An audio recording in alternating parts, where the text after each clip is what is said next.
আমি একটা কবিতা কয়া যাই, আমার কবিতা হইল, আমার কবিতা ওই দেখা যায় তাল গাছ হবে না, আমার কবিতা হবে ওই দেখা যায় কবরস্থান, ওই আমাদের ঘর, ওইখানেতে থাকতে হবে সারা জীবন ভর। ওই দেখা যায় কবরস্থান, ওই আমাদের ঘর, ওইখানেতে থাকতে হবে সারা জীবন ভর। ও কবর তুই চাস কি?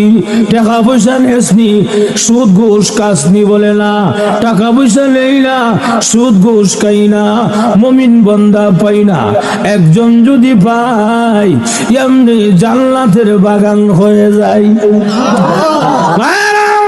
এজন্য আল্লাহর রাসূল হাদিস শরীফে বলেন, আল কবর রাউযাতুম মিন রিয়াযিল জান্নাহ আও হুফরাতুম মিন হুফারিন নার। কবরটা কারোর জন্য জাহান্নামের গাড়া হবে, আবার কারোর জন্য জান্নাতের বাগান হবে।